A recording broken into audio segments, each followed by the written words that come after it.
Hello, this is Heather Hoffman, and I'm here today with a watercolored sparkly winter card. I'm using the November 2020 Kit of the Month from Unity Stamp Company. I'm going to start off by pulling that image out of my kit. I love just how huge this image is. When you first look at it, you don't necessarily know just from looking at the kit, but when you pull this out, it's definitely a great size for a focal point on a card like this. I'm going to stamp it onto some Strathmore watercolor paper. I'm using my Misty to line everything up and get it centered, and then I'm going to stamp it with VersaFine Onyx Black Pigment ink. It'll work great for the watercoloring. I'm not worrying about trying to do no line watercoloring. I'm just going to color this image in with nice bold watercolors. And then I'm going to use my Daniel Smith watercolors to color this image in. And I could keep talking while I do this, but I'm just going to go ahead and let you listen to music while I go ahead and go around and watercolor this image in with my fun bright colors. And I'll be back to give you the next steps in a few minutes.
All right, now that we've finished coloring this image in, it's time to add some snowy splatters to the background.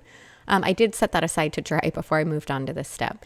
This is just white acrylic paint that I have thinned down with water. You can do it on a clear block and splatter with a paintbrush. I just like to keep it in a little mini mister bottle because I use it frequently enough on my cards and projects that it's just easier to always have it on hand and ready to go. All right, I'm going to give that a little bit of time to dry as well, and then we're going to move on to the sparkly part here. This is going to use Distress Collage Medium and Distress Mica Flakes. It's kind of like really super chunky glitter, so it has a lot more texture and sparkle, and it looks so much prettier and frostier. I should have put some paper under there to shake off my extras on, but I started on that snowball in the hand, and then I just started kind of adding little bits of that glue kind of just around in little spots where I wanted to make it look like there was sparkly snow resting on there. And it doesn't take a super lot of that glue. And then I sprinkled it on pretty heavy just to kind of make sure it adhered really well in all the spots, and I could dump it on, but I found it was easier just to sprinkle it on with my fingers, and then I scraped up that extra and put it back inside the bottle a little bit later there. I just kind of scooched it off to the side there. But now you can see how nice and sparkly that is. I trimmed that panel down, and I've also trimmed a panel of craft cardstock to create a little bit of a mat for it. And then the final finishing thing is just adding a sentiment. And you all know what a sucker I am for a sentiment heat embossed in white on black, especially when you've got these lovely bold colors and the sparkle and everything.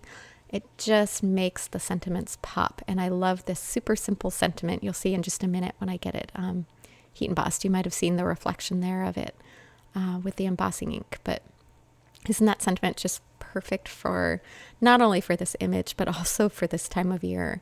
I feel like if you live anywhere where it gets cold and wintry, even if it's not super cold, if it's cold compared to what you're used to, it's still nice to think about staying inside and staying cozy and cuddling something warm. All right, I'm going to trim this down just into a thin strip, and then I played with where to place it, and at the end I ended up just popping it up on foam up on the top there. And that finishes this card all off. Thanks so much for joining me today. Have a wonderful day.